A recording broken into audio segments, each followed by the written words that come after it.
খড়পাতার ছাউনি দিয়া সুন্দর একখান ঘর বানায়া বৈশা থাকি তোমার অপেক্ষায়।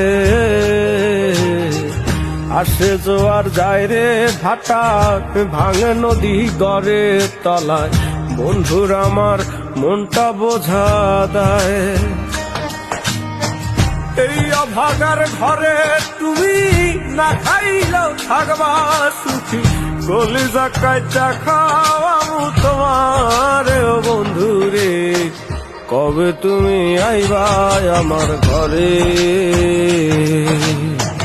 কবে তুমি আইবা আমার ঘরে, কবে তুমি আইবা আমার ঘরে।